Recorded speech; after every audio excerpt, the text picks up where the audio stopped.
un point qui est important, ce que je disais tout à l'heure, la culture achat est une culture d'entreprise, mais c'est une culture qui va aussi s'adapter, qui va évoluer avec l'activité. Tu parlais de la RSE tout à l'heure, c'est un sujet qui est de plus en plus moteur, de plus en plus important dans les entreprises, qui n'est pas un sujet au départ où travaillent les achats, qui ne sont pas forcément sensibles, mais voilà, il faut être capable de s'adapter et de toujours être moteur et précurseur. Bonjour à tous, bienvenue pour ce nouveau podcast des achats. Nous accueillons aujourd'hui Anne-Sophie Faucon, qui a une quinzaine d'années d'expérience en achat, au départ dans les achats hors production. Elle a travaillé notamment chez Carrier, chez XPO, à l'OL également dans l'événementiel. Et elle a intégré Sebia en 2019 pour construire la direction achat, donc une direction achat from scratch. Et elle va nous parler de son expérience dans la création d'une direction achat et surtout dans la manière de présenter une culture achat et de mettre en avant la direction des achats dans l'entreprise. On abordera donc 3 points. D'abord, l'intégration dans le paysage de l'entreprise, la communication auprès des métiers et enfin, comment on met en place un pilotage achat en entreprise pour continuer à valoriser la fonction achat. Donc, merci beaucoup Anne-Sophie de participer à ce podcast. Je t'invite d'abord peut-être à compléter un peu la présentation très brève que j'ai faite de ton expérience. Et puis donc d'attaquer, on va dire, ce premier point sur la manière d'intégrer les achats dans le paysage de l'entreprise. Bonjour et merci Olivier de m'inviter à ce podcast. La présentation est parfaite. Effectivement, j'ai une expérience particulière puisque sur les différentes fonctions que j'ai exercées, il y a 3 entreprises où je suis effectivement partie de rien et j'ai créé soit le poste, soit les fonctions. Donc la notion de culture achat est quelque chose qui me touche particulièrement parce que je l'ai mis en place plusieurs fois. L'idée, effectivement, c'était de travailler et de voir les achats comme un allié, comme un atout dans l'entreprise. Et le fait de créer ces fonctions et montrer finalement un mode de pensée des managers et un besoin peut-être de ne plus sous-traiter et externaliser les achats, mais finalement de créer une fonction, donc un service avec des acheteurs, des approvisionneurs, donc une organisation pour récupérer un petit peu les connaissances, les compétences, les processus et finalement une relation en direct avec les fournisseurs. Donc, comme tu le disais, le premier point, c'est quand on arrive avec rien et qu'il faut tout créer, c'est comment s'intégrer dans le paysage de l'entreprise. Donc, quelque chose qui paraît simple, mais c'est ce que j'ai fait à chaque fois, c'est un état des lieux, un diagnostic finalement d'une situation et j'ai récupéré l'organigramme puisque les achats travaillant avec tous les départements, j'ai récupéré la liste des personnes avec lesquelles j'avais travaillé, la RH, le marketing, l'informatique, la production. Dans l'événementiel, c'était aussi le service du merchandising, par exemple, pour tout ce qui était goodies. Voilà, donc c'est prendre du temps avec chacun d'entre eux pour me présenter, qu'ils se présentent, nous connaître et finalement connaître leurs enjeux, les miens, et savoir comment travailler ensemble. Mais effectivement, quand on arrive dans une société où il n'y a jamais eu d'achat, il faut prendre un petit peu de temps et savoir, voilà, qu'est-ce qui manque. Des outils, des ressources. En général, il n'y a pas beaucoup de choses, donc on prend beaucoup de notes. Donc j'avais beaucoup d'informations qui après il fallait tout recompiler. Voilà, donc ça c'était des interviews pour arriver à un constat. Et de ce constat, ça prend à peu près 3-4 semaines, que ce soit à l'OL ou chez Sebia, c'est le temps qu'il m'a fallu. Eh bien, il faut faire une présentation au comité de direction. Moi, je l'ai fait sous forme d'un bilan finalement. C'est-à-dire que j'ai fait un état des lieux avec une matrice SWOT. Donc ça parle pas mal aux achats. Les forces, faiblesses, opportunités et menaces, sous forme d'un petit tableau récapitulatif qui restituait finalement ce que j'avais vu. J'ai vu parfois des méthodes assez archaïques où le PC, le portable, les outils de travail, aller voir les fournisseurs étaient assez inconnus. Donc c'était aussi un changement de façon de travailler. Et du coup, voilà, cette matrice permettait de montrer les risques, mais aussi les solutions que le service achat pouvait apporter. Des risques, j'en ai vu plusieurs dans les entreprises où j'ai travaillé. C'était déjà, est-ce qu'il y avait un ERP ou pas d'ERP? Une entreprise où j'ai travaillé, il y avait 2 ERP pour la production. Bon peut-être là, il y allait avoir un axe de progrès de mutualiser sur un seul ERP, par exemple. Ou alors, un autre point important, un risque, c'était une absence de contrat. Je suis arrivée dans des entreprises où les contrats parfois étaient faits par les fournisseurs, il n'y avait pas de service juridique Et du coup, il fallait quand même retravailler pour avoir nos propres contrats et défendre les intérêts de l'entreprise, que ce soit sur des achats de prestations ou des achats de production. On a parlé aussi tout à l'heure des processus. S'il n'y a pas de processus achat, pas de processus métier, ça va être compliqué ensuite de mettre en avant les achats. Et puis, j'ai aussi vécu dans des entreprises où j'ai travaillé des points où il y avait beaucoup trop de fournisseurs. Du coup, là, plutôt une démarche d'optimisation du panel, de rationalisation. Et puis, à l'inverse, des fournisseurs qui étaient monosources, des fournisseurs stratégiques à qui j'achetais 4, 5, 6, 8 millions d'euros. Et là, c'était aussi un risque. Voilà. Donc, c'est vrai que ce dont je me suis rendu compte, c'est que dans les entreprises où il n'y a pas de culture achat, on va partir des chiffres. Là, par contre, ce qui est sûr, c'est qu'on a les chiffres d'affaires des fournisseurs. Donc, ça va être facile de partir de cette base de travail, d'identifier les 20-80 et du coup, de pouvoir ensuite travailler sur la mise en œuvre d'une stratégie. La question en fait sur finalement la manière dont vous avez été accueillis par toutes ces directions achats, enfin pas achats justement, toutes ces directions opérationnelles, quand vous faites le tour 3-4 semaines, on va dire au départ, quels étaient leurs ressentis? Est-ce qu'ils avaient peur? Est-ce qu'ils étaient accueillants? Et comment vous faites en sorte de les mettre dans votre poche, si je puis dire? Ouais, alors l'idée, c'est effectivement de ne pas s'imposer. Alors ça, j'étais pas encore manager, j'étais jeune acheteur quand j'ai démarré, je sortais d'école et je m'étais dit, je suis l'acheteur, je vais montrer. Non, non, pas du tout. Il faut arriver avec beaucoup d'écoute et beaucoup d'humilité. Et en fait, on est tous des sachants.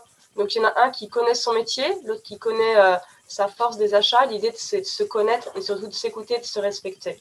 Donc, ça s'est tout le temps bien passé parce qu'il y avait une écoute active des deux parties et un besoin de travailler pour l'entreprise.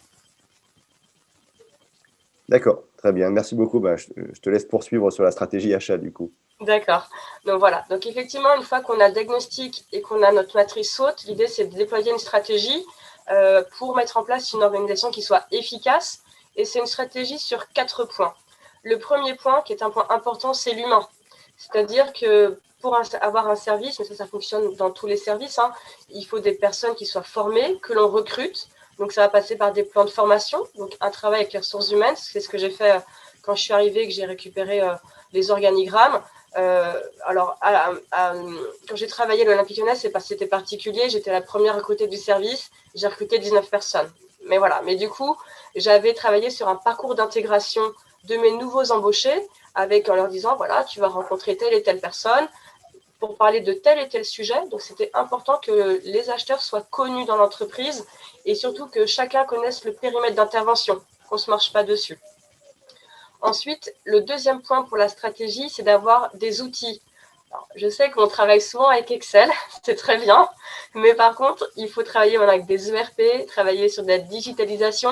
C'est de plus en plus efficace. Il y a des très très bons outils sur le marché. Voilà, donc c'est fondamental.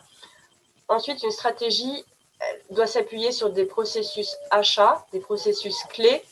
Alors, c'est très important que les achats les maîtrisent, mais c'est très important que les achats sachent les expliquer aux personnes qui vont les utiliser. Notamment, le processus principal, c'est le processus de l'appel d'offres. Et j'y reviendrai un petit peu plus tard.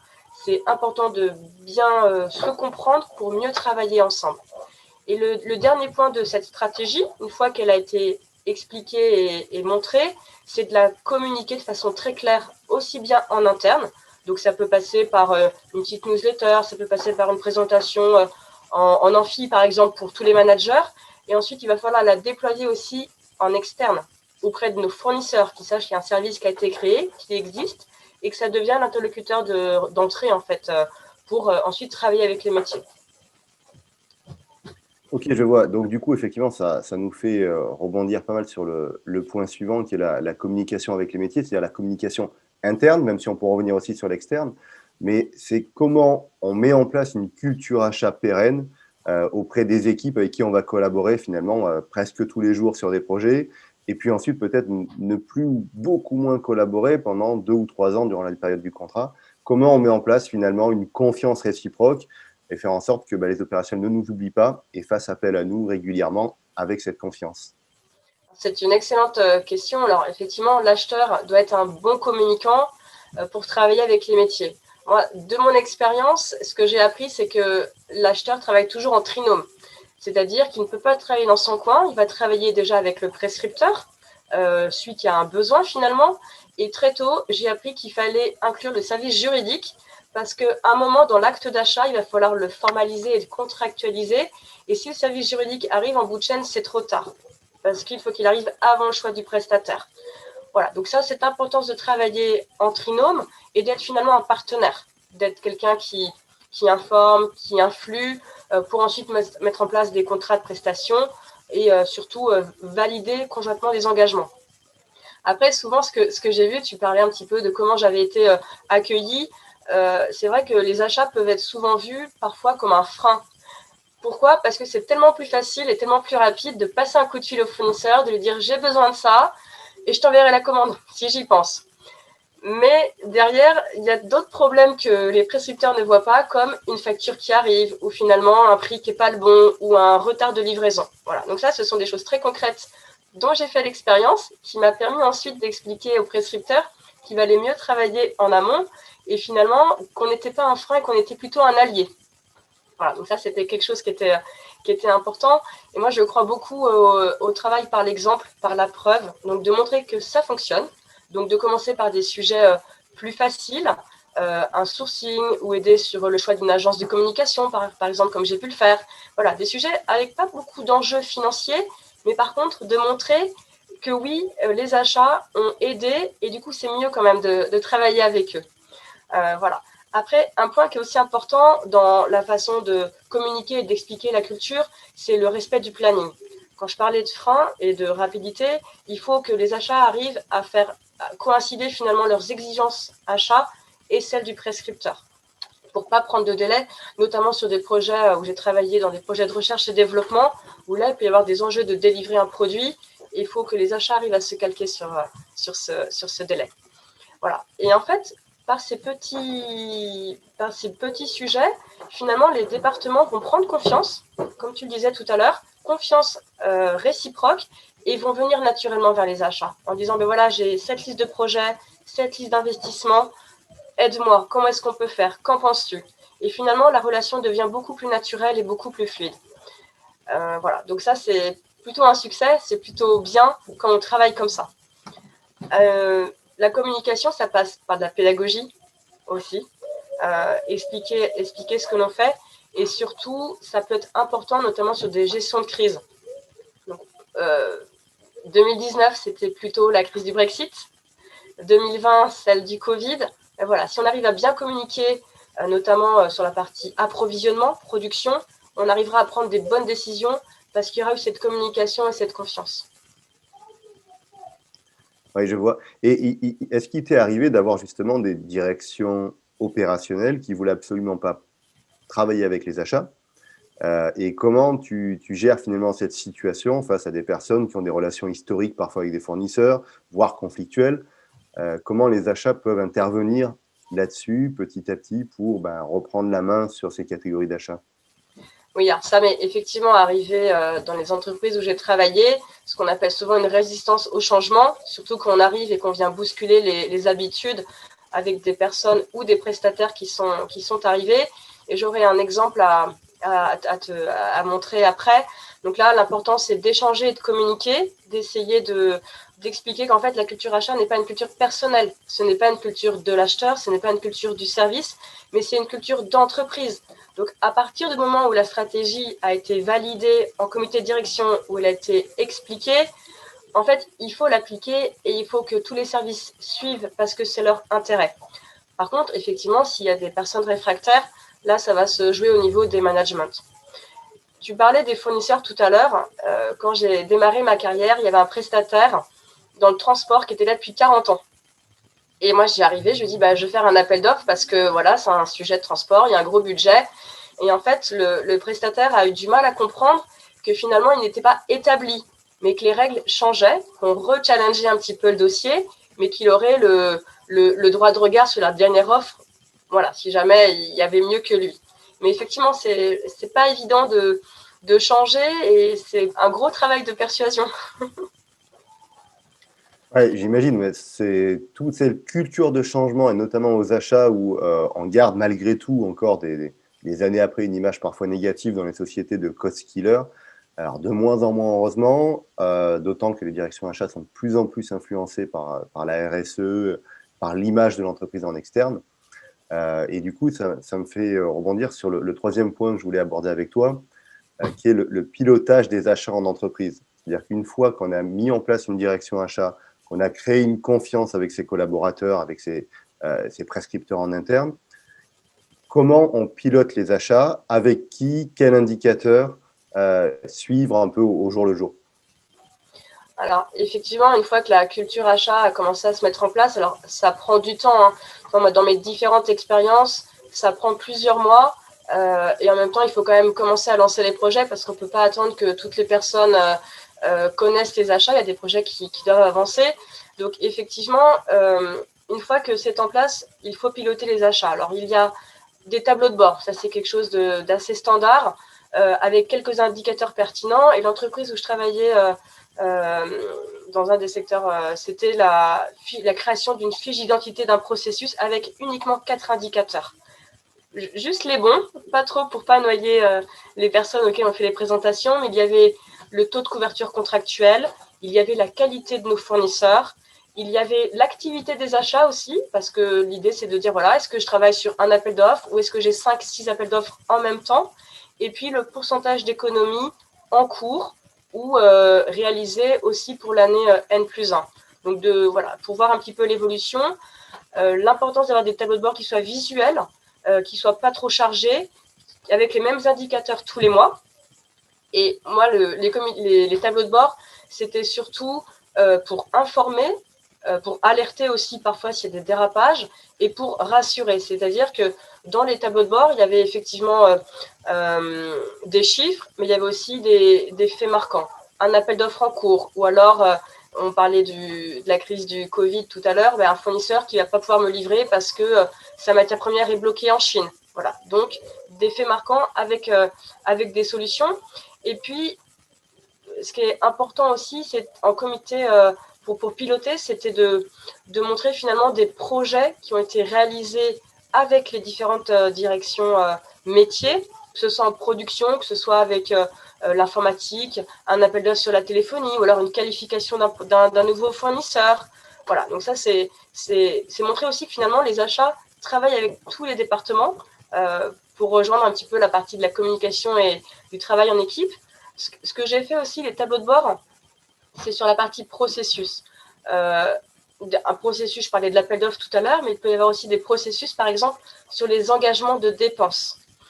Ça, je l'ai fait plusieurs fois, je l'ai fait 2 ou 3 fois, où finalement, j'avais une commande d'achat qui partait, qui était parfois pas signée, et le fournisseur me disait, j'ai reçu ça, je fais, je ne fais pas. Voilà. Du coup, une réflexion aussi en termes de responsabilité au niveau des engagements de dépenses, et du coup, qui débouchait après sur des projets de 12 mois avec la finance, de dire, voilà, j'ai une commande, un type d'achat, un seuil, et en fonction de mes différents seuils, il va y avoir le manager, le directeur financier, le directeur général qui va valider. Voilà, donc de façon pilotée par des tableaux de bord, par des faits marquants, et puis importance aussi de mettre en avant les achats. C'est-à-dire qu'il y a le savoir-faire, mais il y a aussi le faire savoir. L'importance d'être impliqué dans les dossiers, l'importance de travailler pas avec quelques départements ou par affinité, mais de travailler vraiment avec tout le monde, même ceux qui ne veulent pas forcément travailler avec les achats au départ. Voilà, donc c'est important de prendre du temps avec chacun. Et puis, un point qui est important, ce que je disais tout à l'heure, la culture achat est une culture d'entreprise, mais c'est une culture qui va aussi s'adapter, qui va évoluer avec l'activité. Tu parlais de la RSE tout à l'heure, c'est un sujet qui est de plus en plus moteur, de plus en plus important dans les entreprises, qui n'est pas un sujet au départ où travaillent les achats ou qui ne sont pas forcément sensibles. Mais voilà, il faut être capable de s'adapter et de toujours être moteur et précurseur.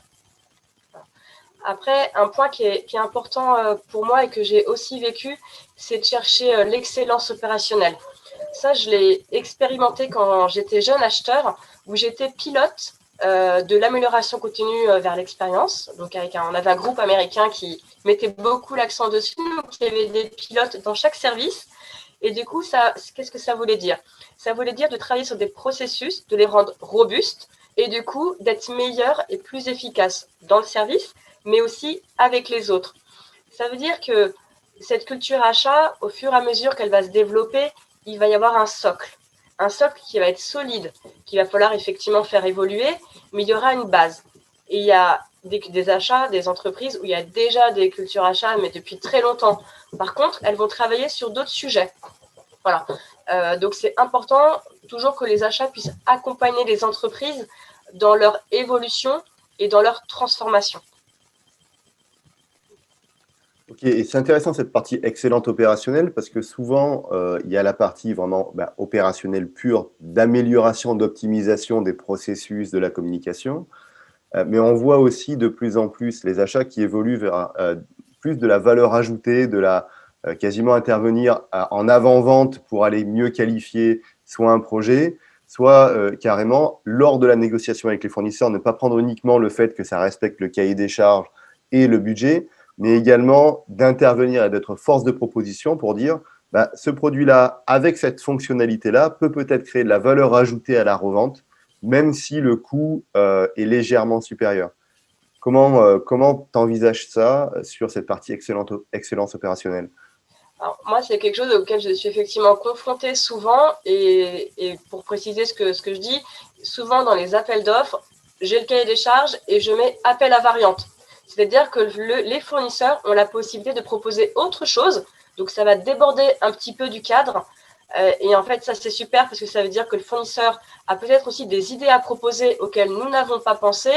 Et généralement, lors des soutenances, on creuse un petit peu ces idées-là. Et bien souvent, finalement, on va faire le choix d'aller sur un appel à variante parce qu'on voit que ça va apporter à l'entreprise. Un autre point aussi, c'est le co-développement. Effectivement, de plus en plus, on va travailler en amont pour réfléchir sur des solutions techniques qui parfois nécessitent un peu d'investissement. Il vaut mieux investir ensemble et se partager les frais pour ensuite délivrer une solution qui soit efficace et plus pérenne pour l'entreprise. Finalement, c'est du gagnant-gagnant et c'est bien mieux de fonctionner comme ça. Super. Écoute, est-ce que peut-être en conclusion, revenir sur cette partie culture achat, mise en place et surtout pérennité de cette culture achat dans l'entreprise? Oui, donc effectivement, cette culture achat, elle existe ou alors il faut la mettre en place, mais une fois qu'elle est installée, elle va rester.